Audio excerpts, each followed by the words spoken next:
Après avoir créé vos tables et inséré des données dans celles-ci, vous aurez sans doute besoin d'extraire des informations. Pour cela, il vous faut créer des requêtes. Il s'agit ici d'une étape très importante dans la manipulation des informations de votre base de données. Notre objectif pour ce tutoriel est de vous expliquer la notion de requête et de vous montrer comment vous pouvez créer des requêtes à l'aide des outils que nous offre Microsoft Access.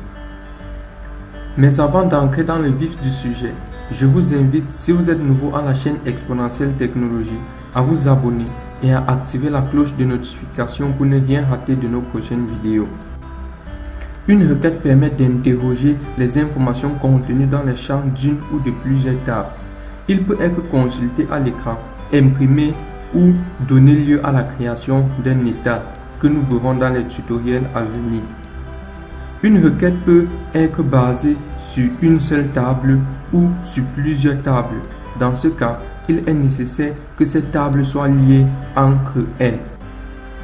Il existe différentes sortes de requêtes, à savoir les requêtes de sélection, les requêtes de création de tables, les requêtes de mise à jour, les requêtes d'ajout et les requêtes de suppression. Dans ce tutoriel, nous verrons comment créer des requêtes à l'aide des outils que nous offre Microsoft Access. Dans les tutoriels à venir, nous entrerons un peu plus en détail sur les différents types de requêtes que nous venons de citer. Pour donc créer une requête, il nous suffit de nous rendre dans l'onglet Créer et dans le groupe Requêtes. Ici, nous avons deux assistants disponibles. Nous pouvons créer à l'aide de l'assistant de requête ou créer à l'aide de l'assistant de création de requête. Commençons par créer à l'aide de l'assistant de requête.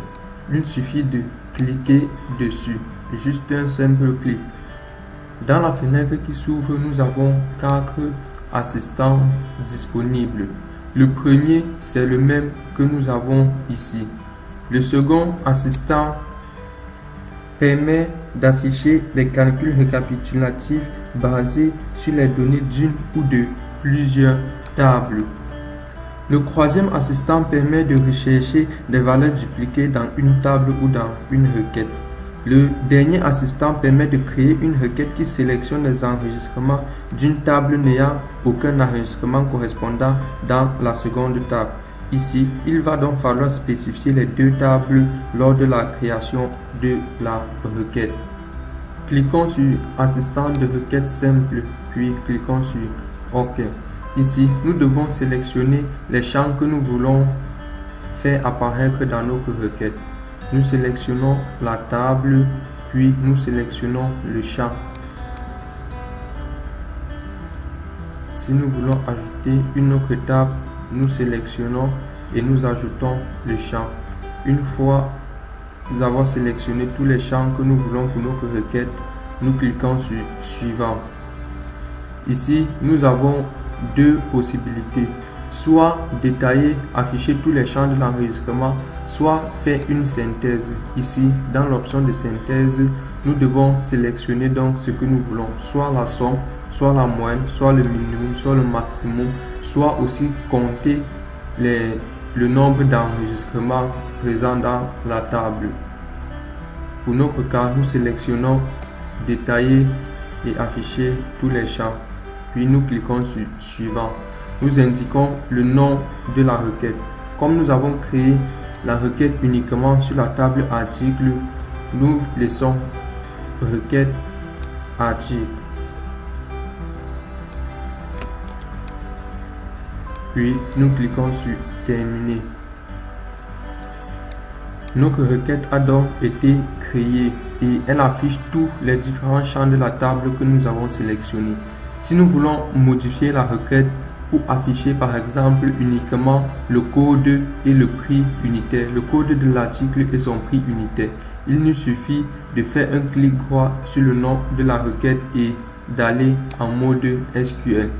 Ici, nous laissons uniquement les champs que nous voulons apparaître. Nous voulons voir code, article et prix unitaire. Nous supprimons tous les autres champs.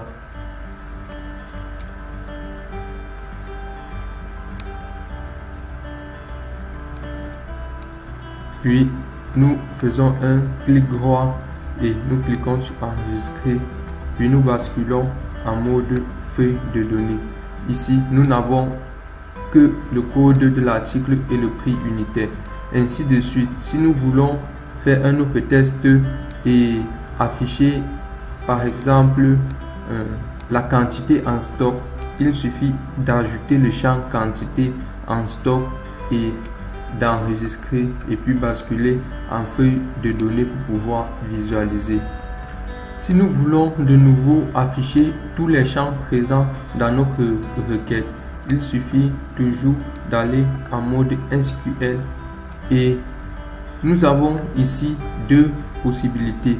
Soit lister tous les champs présents dans la table article, soit retirer tous les champs et mettre le symbole étoile. Étoile ici signifie tous les champs présents dans la table, donc ça remplace l'écriture de tous les champs que nous devions normalement mettre. Nous faisons un clic droit, nous enregistrons et puis nous basculons en mode feuille de données. Ici, nous voyons apparaître tous les champs présents dans notre table.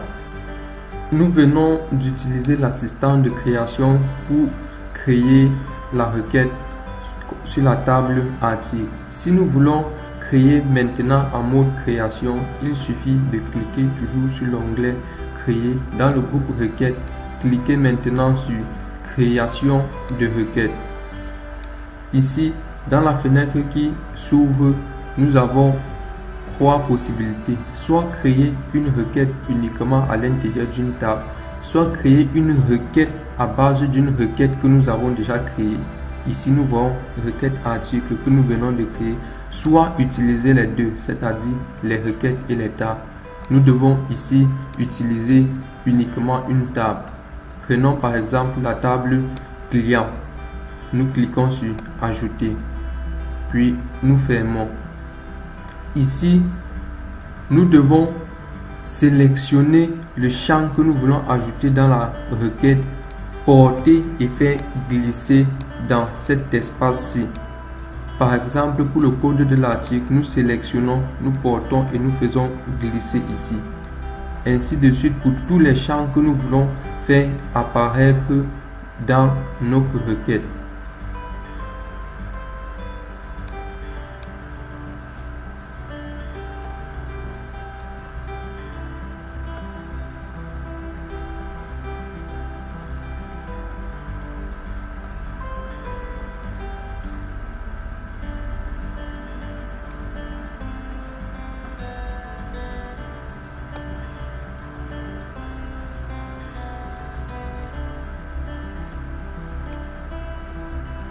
Ici, nous avons ajouté tous les champs dans notre requête.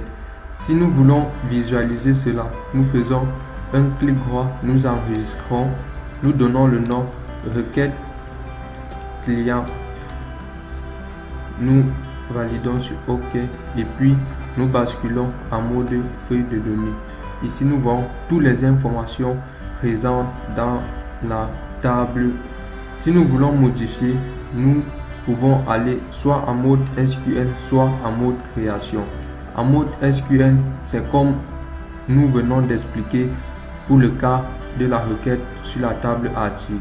En mode création maintenant, si nous ne voulons pas qu'un champ soit présent dans l'affichage de la requête, il suffit de décocher le champ ici dans afficher.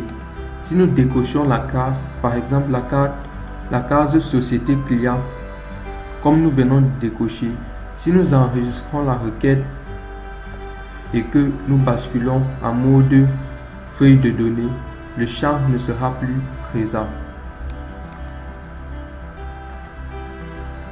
Nous devons faire ainsi de suite pour tous les champs. Jusqu'ici, pour pouvoir visualiser le résultat de notre requête, nous basculions à chaque fois en mode feuille de données.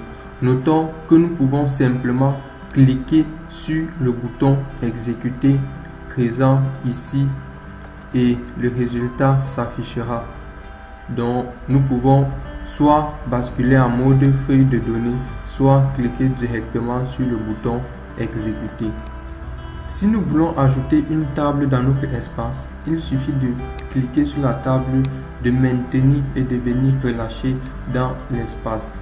Si nous voulons aussi ajouter tous les champs de la table dans la requête, nous avons deux possibilités, soit faire comme précédemment en sélectionnant champ après champ et en venant relâcher dans la requête, soit nous pouvons directement cliquer sur le bouton étoile, maintenir et venir relâcher dans la requête. Ici nous avons article point étoile. Si nous exécutons maintenant, nous verrons que tous les champs de la table article apparaissent également dans la requête.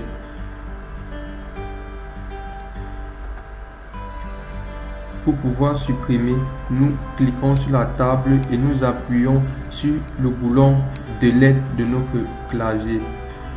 Si nous exécutons, nous verrons qu'il n'y a plus les champs.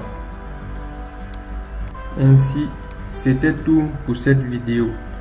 Dans le tutoriel suivant, nous verrons comment interroger sa base de données en utilisant les différents types de requêtes que nous avons vus dans ce tutoriel. Merci les amis d'avoir regardé la vidéo. Si elle vous a plu, n'oubliez pas de liker, de commenter et surtout de partager.